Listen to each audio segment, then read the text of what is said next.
지난 4주간에 걸쳐서 무더위를 하나님의 뜨거운 사랑으로 이겨내자라는 주제로 말씀을 전했습니다. 2열7열이라고 하는 말이 있죠. 더위를 열을 열로서 다스린다, 열을 열로서 이겨낸다, 이 말입니다. 근데 지구가 너무 더워지니까 열을 열로서 이겨내는 일들이 점점 버거워집니다. 어떻게 우리 예수 믿는 사람들은 이 무더위를, 이 더위를 이겨낼까? 3주간에 걸쳐서 하나님의 뜨거운 가슴에 대해서 말씀드렸습니다. 우리 하나님의 가슴은 뜨겁게 불타오르고 계십니다.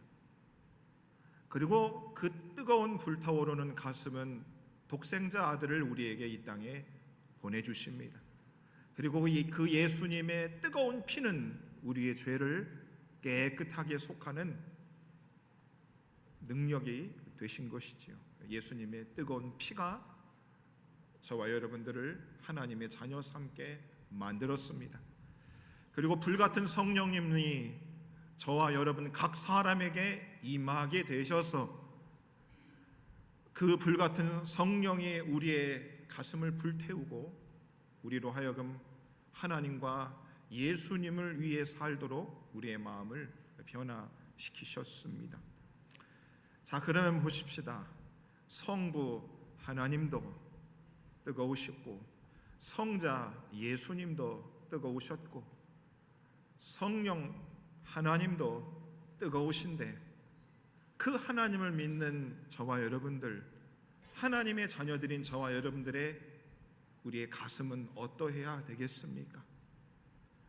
여러분, 우리의 오른손을 왼쪽 심장에 올려보십시오. 가슴에 심장이 뛰고 있습니다. 심장이 뛴다는 것은 내가 살아있다는 것입니다.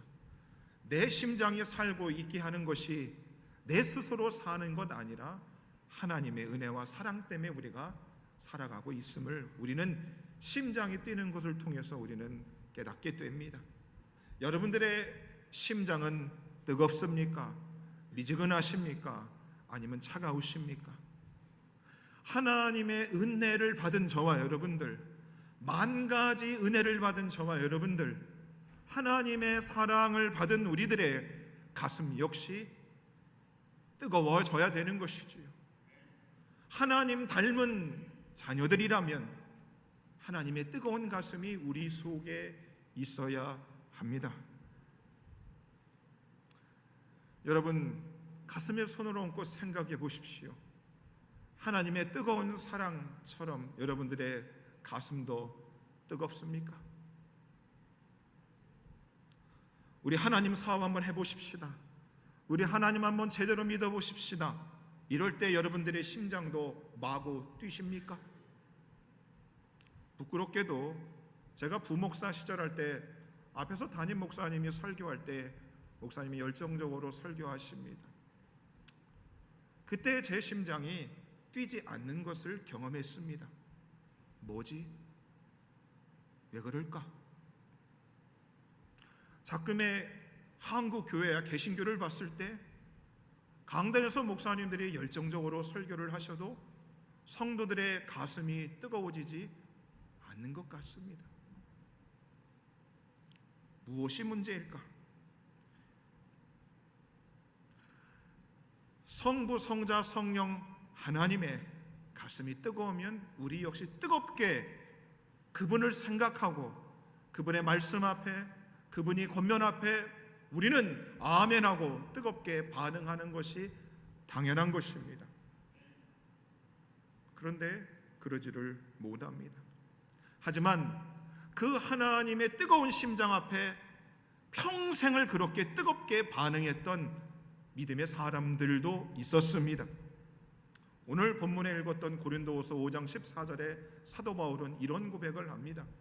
그리스도의 사랑이 우리를 강권하신다 그럽니다. 예수님의 사랑이 우리를 강권한다. 이 강권한다는 말씀의 뜻이 꽉 붙들다, 강하게 밀어붙이다, 어떤 방향으로 몰아간다는 뜻을 가지고 있습니다. 여러분, 하나님의 뜨거운 사랑과 그분의 가슴을 경험하신 분들은 그들 마음속에 하나님의 사랑이 나를 어떤 삶의 방향으로 몰아세우는 사람들이 된다는 겁니다. 자, 어떤 방향으로 우리를 이끌어 가는가? 고린도후서 5장 15절 말씀입니다. 그가 모든 사람을 대신하여 죽으심은 살아있는 자들로 하여금 다시는 그들 자신을 위하여 살지 않고, 우리가 그리스도의 사랑의 강권함을 받기 전에는 저와 여러분들은 누구를 위해 삽니까? 자신을 위해서 살아가는 사람들입니다. 죄송하게도 믿는 자들이, 하나님의 사랑을 경험했다는 사람들이, 자신을 위해 사는 사람들이 너무 많은 것 같습니다. 그런데 그리스도의 사랑이 심장 안에 부어진 사람들은 자신을 위해서 꼭 그렇게 살기로 결단했던 사람들의 마음을 어떤 방향으로 돌이키기 시작합니다. 어떤 방향? 오직 그들을 대신하여 죽었다가 다시 살아나신 이를 위하여 살게 하려 하심이라. 그리스도의 사랑을 받으셨다고 하시는 분들, 그분들의 삶의 마음에는 마음의 방향이 변하기 시작하는 겁니다. 나만을 위해서 살아갔던 이기적인 사람들이 그리스도를 위해서 살아가도록 그리스도의 사랑이 우리의 마음의 방향을 강제적으로 옮긴다는 것입니다. 여러분, 저도 이기적으로 살고 싶은 마음이 들 때가 있습니다. 그런데 그리스도의 사랑이 절대로 그렇게 살지 말라고 제 마음의 방향을 꽉 붙들고 있습니다. 여러분 어떠세요? 그리스도의 사랑을 여러분 경험하셨습니까? 하나님의 사랑을 경험하셨습니까? 그래서 여러분들의 마음의 방향을 하나님이 지금도 꽉 붙들고 너 그렇게 살면 안 돼, 마음의 방향을 바꿔야 돼 라는 하나님의 강권적인 사랑을 여러분 경험하고 계십니까?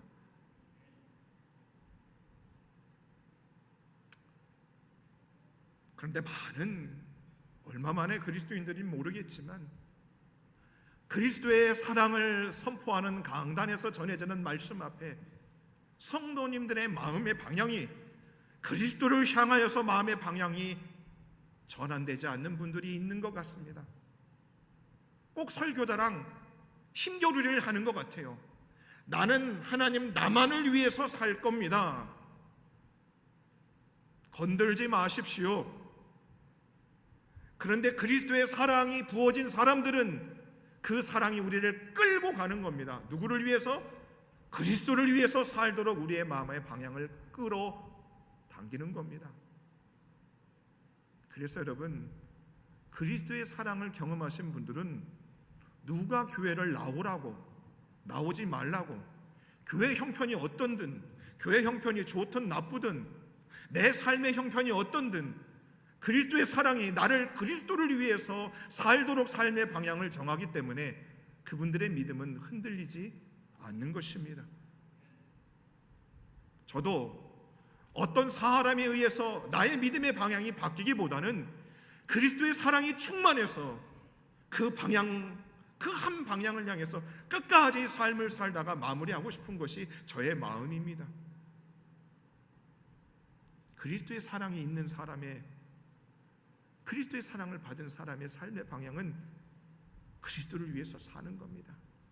그런데 너무나 노골적으로 눈에 보이도록 이기적으로 생활을 하고 교회를 섬기는 자들이 있습니다.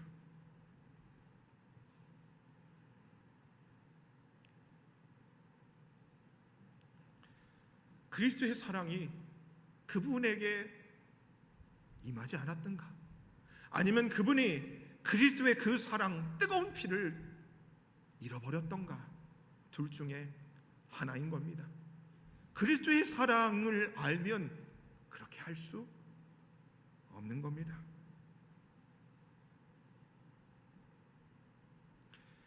자, 그래서 그리스도를 위해서 살기로 삶의 방향이 변화돼요. 뜨거운 하나님의 사랑을 받은 사람들의 삶은 나는 이제 그리스도를 위해 살겠습니다, 하나님을 위해 살겠습니다, 이 고백을 하게 되고, 그래서 그 사람이 사는 삶의 모든 현장 속의 중심이 하나님께로 향하기 마련인 것입니다. 그러면 여러분, 그리스도의 사랑을 받은 사람들은 하나님을 향해서 살게 되는데, 자, 하나님을 위해서 산다는 것이 무슨 뜻일까요? 하나님 앞에 영광을 돌린다라는 말을 할 수 있고, 또 오늘 본문의 말씀에 근거로 하면 하나님을 기쁘시게 하는 삶을 살아가는 자들이 된다는 겁니다. 그리스도의 사랑을 받으면 내가 그리스도를 위해서, 그리고 하나님을 위해서 하나님을 기쁘시게 하는 삶을 사는 사람으로 바뀌게 된다는 것입니다. 예수님을 위해 사는 삶은 예수님을 기쁘시게 하는 삶입니다. 그래서 사도 바울은 그가 예수님을 만나고 이런 고백을 그가 합니다. 고린도후서 5장 9절 말씀입니다. 그런즉 우리는 몸으로 있든지 떠나 있든지 주를 기쁘시게 하는 자가 되기를 힘쓴다 그럽니다. 여러분들은 지금 저를 기쁘게 하기 위해서 이 교회에 나온 게 아닙니다. 저 역시 여러분들을 기쁘게 하기 위해서 이 자리에서 예배를 인도하는 것도 아닙니다. 저와 여러분들은 주님을 기쁘시게 하기 위해서 이 자리에 모인 것입니다. 갈라디아서 1장 10절에서 사도 바울은 이런 고백을 또 했습니다. 이제 내가 사람들에게 좋게 하랴, 하나님께 좋게 하랴, 사람들에게 기쁨을 구하랴, 내가 지금까지 사람들의 기쁨을 구하였다면 그리스도의 종이 아니다 그랬습니다. 그리스도의 사랑을 받은 사람은 자신을 기쁘게 살지 않습니다. 하나님을 기쁘시게 하기 위해서 사는 사람이 된다는 겁니다. 사람들을 기쁘게 해서 살지 않는다는 것입니다. 여러분, 제가 여러분들하고 만났지요. 2년 가까이 만나가고 있습니다. 여러분, 저는 여러분들을 기쁘시기 위해서 이 자리에 서 있는 게 아닙니다. 저에 대해서 섭섭해 하시는 분들이 있는 거 압니다. 제가 어떤 여러분들의 질문 앞에 답하지 않을 때도 있습니다. 왜 그럴까요? 여러분 질문에 답을 했을 때 그것은 하나님을 기쁘시게 하는 것이 아니기 때문에 제가 답을 하지 않는 겁니다. 제 안에도 갈등이 있지 않겠습니까? 전 여러분들 사랑합니다. 주의 사랑으로 사랑합니다. 근데 왜 목사가 왜 반응하지 않을까요? 왜 목사님이 내 마음을 풀어주지 않을까? 기쁘게 하지 않을까? 하나님을 기쁘시 하는 것에 여러분들의 그것과 반대되기 때문에 그렇습니다. 여러분들의 마음을 기쁘게 했을 때 여러분들이 믿음에서 이탈할까 염려되기 때문인 것입니다.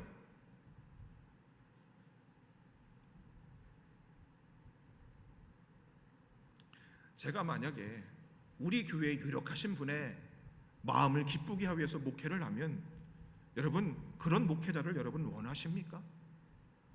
제가 그런 목회를 하기를 여러분 바라고 계십니까?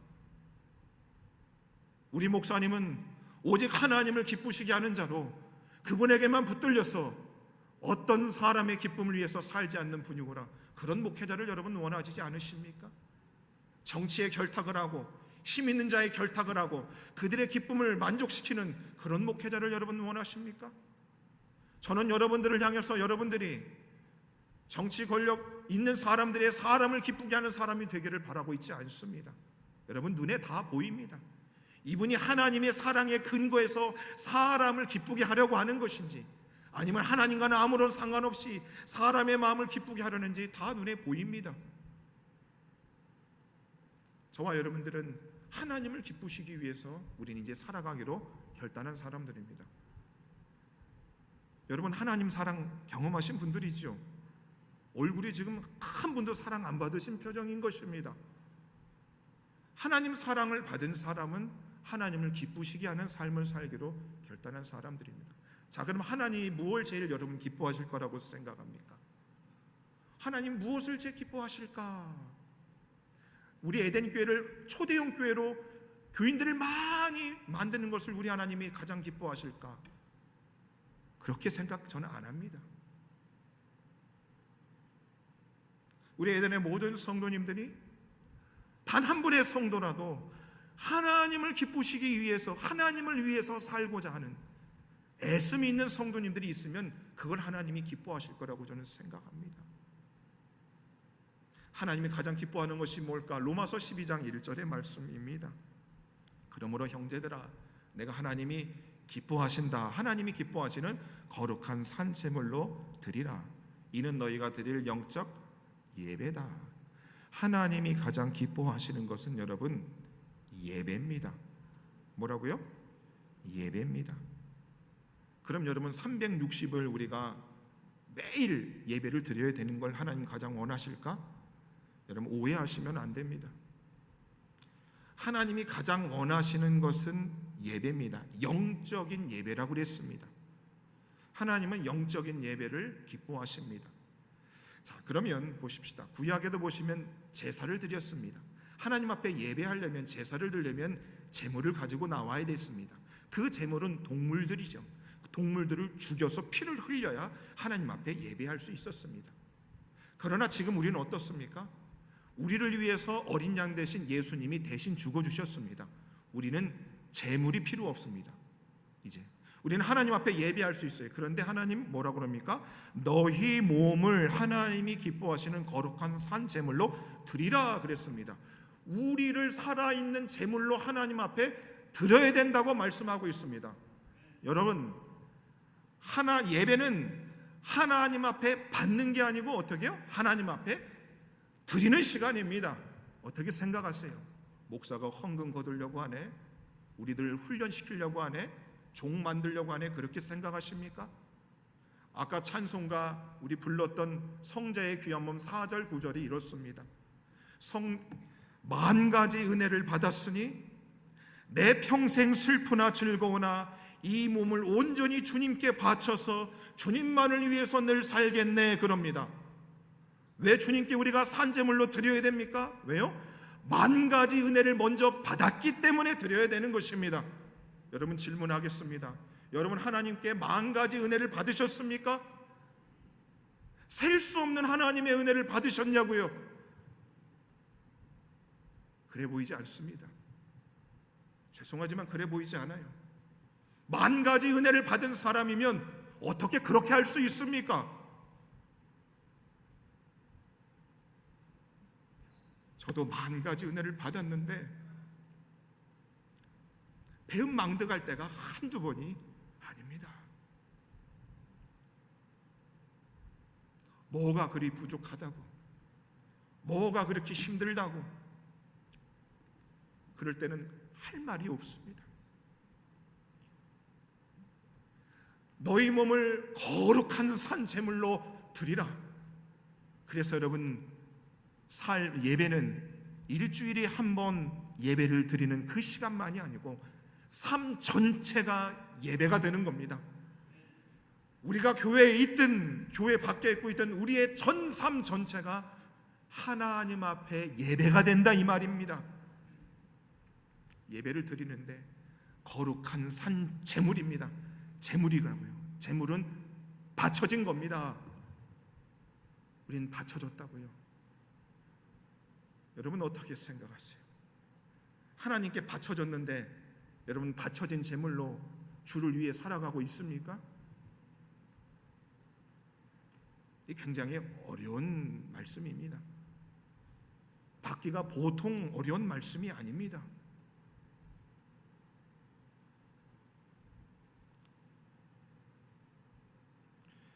하나님 앞에 산 제물로 우리는 드려진 사람이 됐고 그 드려지는 삶이 영적인 예배다 그럽니다. 그래서 여러분 우리가 정말로 하나님의 사랑을 경험하고 내가 주님을 위하여 기쁘시게 한 자로 살아가는 사람들은 예배를 허투루 드릴 수 없는 겁니다. 여러분 제가 강대상 올라올 때 저는 신뢰와 소리를 내지 않습니다.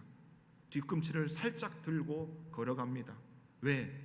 기도하시는 성도님들이 제 발소리가 거슬릴까 봐 제가 뒤에 발꿈치를 듣고 걷습니다. 제 마음이 여러분 느껴지십니까? 이 11시 예배, 이 1시간의 예배가 하나님을 기쁘시기 위해서 살아가는 사람들, 제물로 우리가 온전히 바쳐지기 위해서 여러분 그 마음을 가지고 단에 서는 겁니다. 여러분 어떠세요? 그래서 하나님의 사랑을 안다, 주를 기쁘시기 위해서 살기로 한 사람들은 예배를 소중히 여깁니다.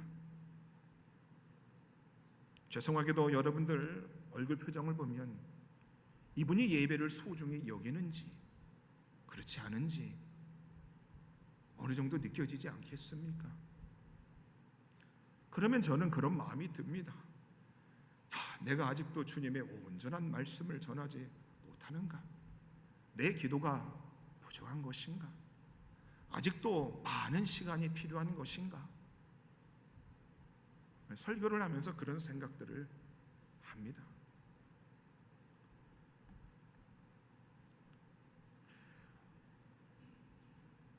어렵습니다, 여러분. 제가 어려운 게 아니고 이 시대를 보십시오. 어렵습니다. 믿음으로 살기에 어려운 시대인데 한 시간의 예배 속에서 하나님의 은혜를 다시금 체험하고 내가 주님 앞에 드려진 제물로 나의 온 삶을 드리겠다고 하는 결단이 없이는 여러분 제대로 삶을 살아낼 방법이 없습니다. 그렇게 산 제물로 하나님 앞에 예배를 드리면 예배 도중에 무슨 일들이 일어나는가? 로마서 12장 2절 말씀입니다. 너희는 이 세대를 본받지 말고 예배를 드리면서 내가 하나님께 드려진 제물인데 내가 이 세상 사람들이 살아가는 삶의 방식과 가치관을 따라가는지 안 가는지 예배 시간을 통해서 하나님이 어떻게 하나님의 뜻을 분별하게 하시는 것입니다.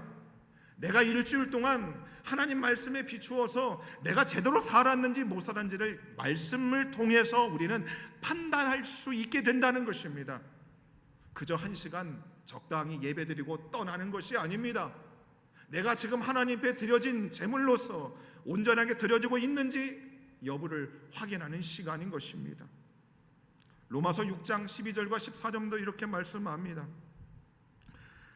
너희 죽을 몸을 지배하지 못하게 하여 몸의 사욕에 순종하지 않고 죄를 졌던 여러분들이 예배를 통해서 나는 하나님께 바쳐졌으니 그 몸의 사욕, 정욕을 위해서 살고자 하는 그것에 순종하지 않기로 결단하는 시간이 되어야 하는 것이고 나를 이제 불의의 무기로 하나님 앞에 드리는 것이 아니고 의의 무기로 하나님 앞에 드리기로 결단하는 시간이 예배의 시간이 되는 것입니다. 여러분, 예수 믿는 사람들 중에 기독교인이라고 해놓고 신문지상이나 매스컴에 범죄자로 연루된 사람들이 제법 됩니다. 불의의 도구로 하나님 앞에 사단에게 쓰임받는 사람이 있습니다. 우리는 하나님께 드려진 자로서 의의 무기로 하나님 앞에 드려야 될 줄로 믿으시기를 바랍니다. 그것을 알면 어찌 우리가 도적질을 하고 거짓말을 하고 성도를 흩들고 여러분 마음을 닫고 범죄할 수 있습니까? 그리스도의 사랑을 생각하면 염치가 있어서라도 우리가 그렇게 할 수 없는 것입니다. 그래서 여러분 우리는 하나님께 머리끝부터 발끝까지 모든 것이 하나님 앞에 드려진 자들인 것입니다. 여러분 하나님 앞에 제물로 그렇게 살아있는 영적인 예배를 드려야 되는 것이 우리의 모습입니다. 근데 여러분 그것이 얼마나 어려운지를 우리는 압니다. 하나님이 가장 받으시는 예배, 하나님이 가장 기뻐하시는 예배가 여러분 무엇이라고 생각합니까? 성가대가 100명이 있고 5,000명의 성도들이 화려한 건물에서 화려한 조명 속에서 예배하는 것을 하나님이 가장 기뻐하실까? 어떤 예배를 우리 하나님 가장 기뻐하실까? 하나님의 사랑을 경험한 사람이라면 그것을 질문하지 않을 수 없는 겁니다. 시편 51편 17절의 말씀을 우리 다 같이 한번 읽어봅니다. 하나님께서 구하시는 제사는 상한 심령이라. 하나님이 상하고 동의하는 마음을 주께서 멸시하지 않는다. 하나님이 구하시는 제사는 뭐라고요? 상한 심령이라. 여러분 교회 나오실 때 어떠한 마음으로 나오셨습니까? 여러분 어떤 마음으로 나오셨어요? 하나님이 구하시는 제사는 상한 심령인 것입니다. 나는 하나님을 기쁘시기 위한 자로 살아가는데 내 주중의 삶을 보면 하나님 앞에 나의 생각과 입술과 손과 발과 마음이 하나님께 드려지지를 못했습니다. 그런데 여전히 우리는 예배당에 나와서 예배를 드리죠. 하나님, 나는 여전히 부족합니다. 주님, 나는 여전히 깨진 영혼입니다. 상한 영혼입니다. 이런 마음으로 하나님 앞에 나와 예배하는 그 제사를 하나님이 가장 기뻐 받으시는 줄로 믿으시기를 바랍니다. 교회를 나올 때 하나님 앞에서 무엇을 그렇게 잘했다고 우리가 그렇게 당당하게 하나님 앞에 나올 수 있겠습니까?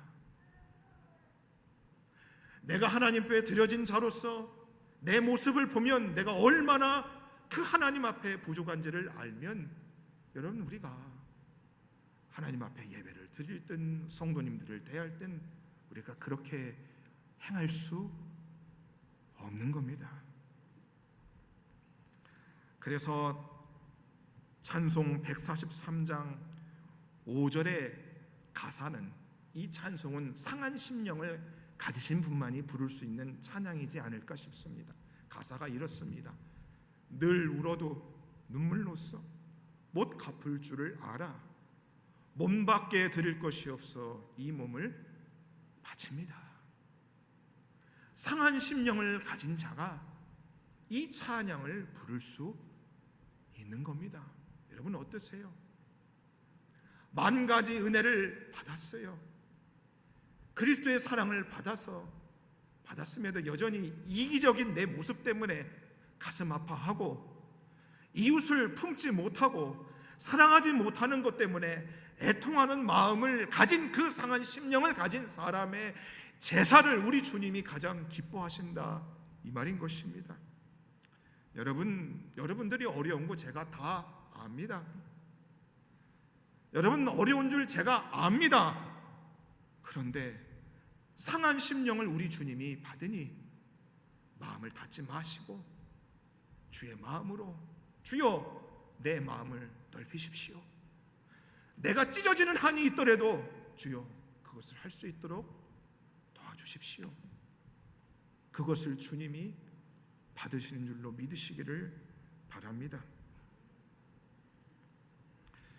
사랑하는 여러분, 우리는 이제 하나님의 뜨거운 사랑과 예수님의 보배로운 피와 성령님의 불같은 역사하심으로 우리는 뜨거운 심장을 가져야만 합니다. 아니요, 한때 가졌습니다. 아니요, 지금도 제 심장은 그리스도의 사랑 때문에 불타오르고 있습니다.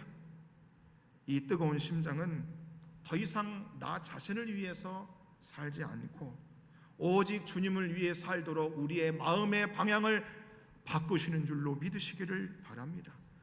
그리고 주님이 기뻐하시는 산 제물로 나의 삶을 전부를 드리는 겁니다. 사도 바울은 그래서 이런 고백을 했습니다. 사도행전 20장 24절입니다.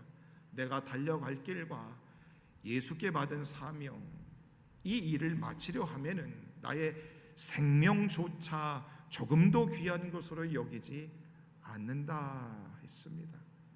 내 생명을 조금도 귀하게 여기지 않는다.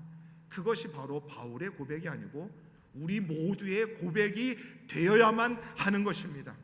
제가 그렇게 주장하는 것이 아니고 그리스도의 사랑을 받으면 그 그리스도의 뜨거운 사랑이 우리의 삶의 방향을 바꾸어 버리기 때문인 것입니다.